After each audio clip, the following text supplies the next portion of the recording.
कृष्णा सभी को। तो आज मैं आपके साथ हमारे जग्गू की, जगन्नाथ महाप्रभु की एक बहुत ही प्यारी लीला शेयर करने वाली हूँ, यानी एक बहुत ही प्यारी सी मर्सीफुल स्टोरी शेयर करने वाली हूँ, जो सुन करके आपको जग्गू से और भी ज़्यादा प्यार होने वाला है। तो इस स्टोरी को पूरा एंड तक देखना बिल्कुल मिस मत कीजिएगा। चलिए शुरू करते हैं प्रभु जगन्नाथ की प्यारी सी स्टोरी। जय जगन्नाथ बोलकर। तलीचा महापात्री जी जगन्नाथपुरी मंदिर के पुजारी थे और वो बहुत ही सिंपल थे, हम्बल थे और सभी के प्यारे थे। उन्हें सिंगार पंडा के नाम से जाना जाता था, यानी one who decorate the Lord with beautiful clothes, ornament and flowers.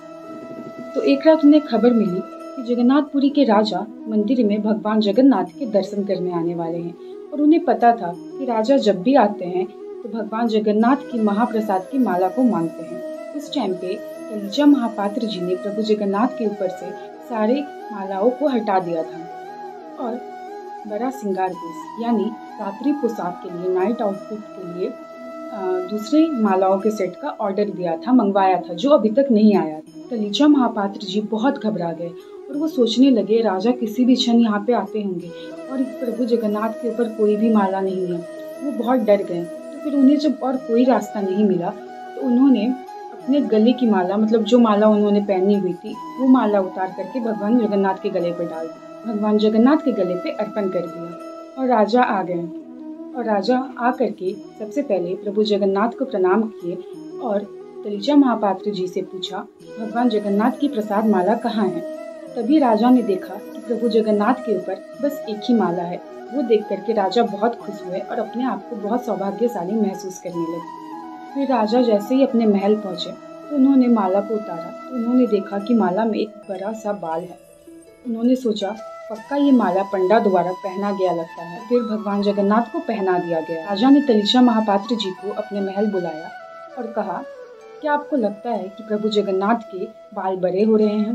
तो तलीचा महापात्र जी घबराते हुए बोले, हाँ शायद।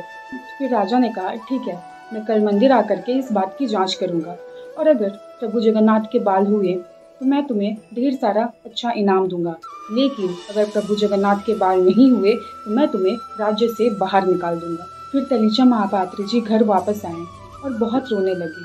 उन्होंने प्रभु जगन्नाथ से आत्महत्या से प्रार्थना की और अपने आप को एक अपराधी, एक ऑफेंडर फील कर रहे थे, महसूस कर रहे थे और वो अपने आप को बहुत ही गिरा हुआ, नीच महसूस कर रहे थे। तो उन्होंने राजा से झूठ बोला, लेकिन फिर भी प्रभु जगन्नाथ ने उन्हें फिर से रात में श्रृंगार सेवा करने का अवसर दिया। वो चाहते थे कि प्रभु जगन्नाथ उसी समय उनका गला काट दें, क्योंकि उन्होंने भगवान के गले में अपने गले की माला दे दी थी। उन्होंने भगवान जगन्नाथ से कहा, कृपया मुझे आप दंड दें, लेकिन राजा से दंडित ना होने दें। उन्होंने सुंदर प्रार्थनाओं के द्वारा भगवान की स्तुति भी की। इतनी सुंदर और इतनी सच्ची प्रार्थना सुनने के बाद भला भगवान कैसे अपने आप को अपने भक्त की मदद करने से रोक सकते थे।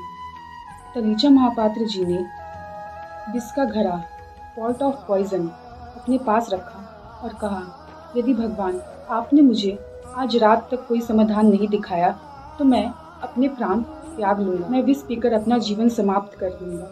उस रात तलीचा महापात्र जी के सपने में भगवान जगन्नाथ हैं और कहा, तुम मुझे बहुत प्रिय हो और तुम मेरे भक्त हो, तो क्या कभी मेरे भक्त का नष्ट हो सकता है?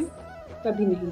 और तुम क्या सच में सोचते हो कि मैं गंजा हूँ, मेरे बाल नहीं हैं? प्रभु जगन्नाथ जी ने कहा, मेरे घुंघराले लंबे बाल हैं, अगर विश्वास नहीं होता तो कल आकर के देख लेना। अगले दिन तलीचा महापात्र जी और राजा ने सच में प्रभु जगन्नाथ के ऊपर बहुत सारे लंबे घुंघराले बाल देखे। प्रभु के बाल इतने लंबे थे कि रत्न सिंहासन तक पहुंच रहे थे। राजा ने सोचा कहीं ये प्रभु के नकली बाल तो नहीं है। टेस्ट करने के लिए प्रभु के बाल के कुछ लटों को पकड़ा और खींचा तो वहां से खून निकलने लगा। ये देख करके राजा बेहोश हो गया। Getting goosebumps. फिर होश में आने के बाद तलीचा महापात्र जी से राजा ने माफ़ी मांगा अहंकारी होने के कारण, और तलीचा महापात्र जी ने भी राजा से माफ़ी मांगा झूठ बोलने के कारण। जब तलीचा महापात्र जी ने और राजा ने भगवान की परिक्रमा की तो उन्होंने देखा कि भगवान के बाल अब नहीं हैं। भगवान ने कुछ क्षण के लिए बस अपने बाल उगाए थे, बस अपने भक्त को बचाने के लिए। भगवान हर परिस्थिति में अपने भक्त के साथ होते हैं और उसकी लाज बचाते हैं। भगवान अपने भक्त का नष्ट कभी नहीं होने देते हैं। सच में भगवान की लीला अकल्पनीय है। इतने मर्सीफुल भगवान, इतने मर्सीफुल भगवान, तो इतने प्यारे भगवान से कैसे किसी को प्यार ना हो, जो अपनी बाह खोल करके हमारा इंतज़ार कर रहे हैं हमें गले से लगाने के लिए। इतने मर्सीफुल भगवान जो खुद दर्शन देने के लिए अपने रथ पे सवार होकर के बाहर आते हैं। रात के 12 बजे 1 बजे वो बाहर रोड पे खड़े होते हैं, अपने भक्तों को दर्शन दे रहे होते हैं। कमेंट में जय जगन्नाथ जरूर लिखिएगा। अगर आपको ये स्टोरी अच्छी लगे तो प्लीज़ वीडियो को लाइक कर दीजिएगा और चैनल को सब्सक्राइब कर दीजिएगा ऐसे स्पिरिचुअल स्टोरीज़ के लिए और नॉलेज के लिए। तो मिलते हैं मेरे नेक्स्ट वीडियो में, तब तक के लिए राधे राधे, हरे कृष्णा, जय Jagannath, all glories to Srila Prabhupada.